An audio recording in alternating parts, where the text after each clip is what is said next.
Baiklah, kita masuk pada materi yang pertama, yaitu konsep nuklida dan energi ikat inti. Inti atom tersusun dari partikel-partikel yang disebut nukleon. Suatu inti atom yang diketahui jumlah proton dan neutronnya disebut nuklida. Nuklida disimbolkan sebagai berikut. X adalah unsur radioaktif, A adalah nomor massa yaitu jumlah P ditambah N, dan Z adalah nomor atom atau jumlah P.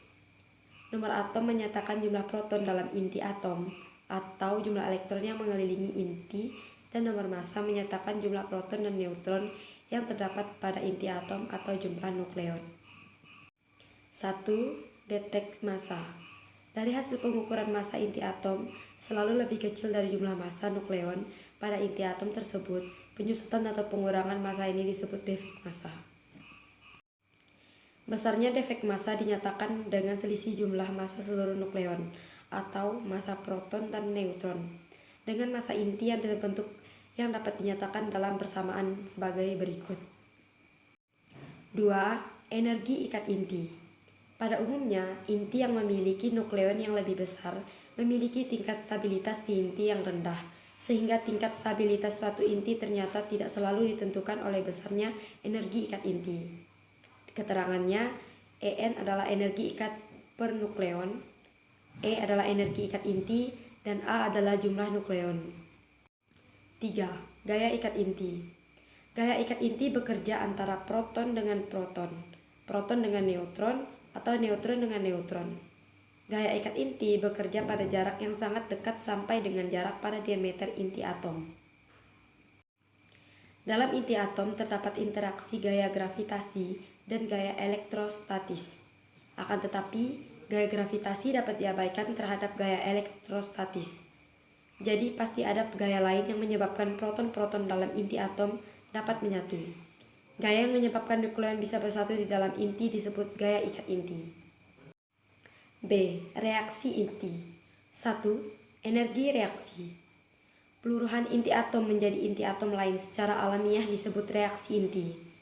Berbeda dengan reaksi kimia yang hanya melibatkan elektron valensi, dalam reaksi inti yang terlibat adalah inti atom, sebagai di bawah. Untuk menuliskan reaksi inti, misalnya untuk suatu inti X yang ditembak dengan partikel A sehingga menghasilkan inti lain Y, dan partikel B, reaksi inti dapat ditulis sebagai berikut. Dalam reaksi inti harus dipenuhi sebagai berikut. A. Hukum kekekalan momentum. Momentum sebelum dan sesudah reaksi harus sama. B. Hukum kekekalan energi. Energi sebelum dan sesudah reaksi harus sama. C. Hukum kekekalan nomor atom, di mana jumlah nomor atom sebelum dan sesudah reaksi harus sama. Dan D. Hukum kekekalan nomor massa, di mana jumlah nomor massa sebelum dan sesudah reaksi harus sama. 2. Reaksi fisi. Fisi adalah peristiwa pecahnya inti berat menjadi dua inti sedang. Fisi dapat dilakukan pada beberapa inti berat dengan cara menembaknya dengan partikel alfa, proton, neutron, dan sinar gamma. 3. Reaksi berantai. Untuk menghasilkan reaksi berantai tidaklah mudah, karena diperlukan persyaratan tertentu. Syarat tersebut adalah sebagai berikut.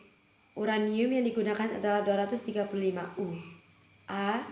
Yang dalam uranium alam hanya mengandung 0,718%. B. Neutron yang digunakan untuk menembak harus memiliki energi. 4. Reaksi fusi. Fusi adalah peristiwa penggabungan dua buah inti dengan menghasilkan inti yang lebih berat dan partikel-partikel elementer disertai pelepasan sejumlah energi. Energi yang dilepaskan lebih besar dibandingkan energi yang diperlukan untuk menggabungkan kedua inti. Energi fusi yang cukup besar dihasilkan oleh matahari. Baiklah, materi selanjutnya adalah radioaktivitas. Radioaktivitas adalah unsur yang dapat memancarkan radiasi secara spontan. Sedangkan radiasi dari peristiwa ini dikenal dengan sinar radioaktivitas. 1. Stabilitas inti. Pada gambar berikut dijelaskan bahwa nuklida ringan Z lebih kecil dari 20. Akan stabil jika jumlah proton Z sama dengan intensitas yang diserap dan yang diteruskan oleh suatu bahan dapat dinyatakan dengan persamaan.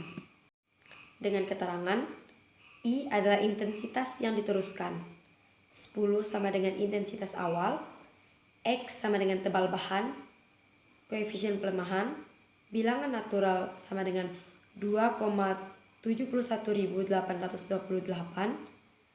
HVL adalah intensitas yang diteruskan. 3. Sifat-sifat radioaktif. A. Sinar A atau alfa, B. Sinar B atau beta, dan C. Sinar Y atau gamma. D. Peluruhan. Peluruhan adalah proses pemancaran radioaktif hingga berbentuk inti lain yang stabil. Satuan yang digunakan adalah Curie atau Ci sama dengan 1 Ci sama dengan 3,7 dikali 10 pangkat 10 partikel sekon. Satuan lain yang dipakai adalah becquerel atau BQ yang identik dengan 1 peluruhan tiap sekon. 1. Dosis serapan. Dosis serapan adalah banyaknya energi yang diserap oleh setiap satuan massa. 2. Waktu paruh. Waktu paruh didefinisikan sebagai waktu yang diperlukan oleh suatu inti untuk meluruh hingga jumlah inti tinggi separuh dari jumlah inti mula-mula. 3. Aktivitas radioaktif. Aktivitas radioaktif didefinisikan dengan laju peluruhan inti radioaktif atau jumlah partikel yang meluruh tiap sekon. 1. Perunut atau pencari jejak. A. Pengobatan. Sifat radiasi top dimanfaatkan dalam dunia pengobatan untuk membunuh sel kanker. Penggunaan radioisotop untuk membunuh sel kanker disebut radioterapi. B. Penentuan umur dengan radioaktif. Binatang, tumbuhan, binatang, dan manusia menyerap dan mengeluarkan karbon 14 dalam tubuh mereka selalu tetap. Ketika mereka mati, persentase karbon negatif 14 berkurang karena C negatif 14 meluruh dengan memancarkan sinar beta. Ikan sepat digoreng basi. Semoga bermanfaat. Terima kasih. Semoga dengan adanya video pembahasan materi fisika inti dan radioaktivitas, teman-teman semua dapat belajar dengan baik. Mohon maaf jika ada kesalahan kata. Saya Risyailon Kortalina dari kelas 12 MIPA 2 mengucapkan terima kasih banyak. Semoga bermanfaat.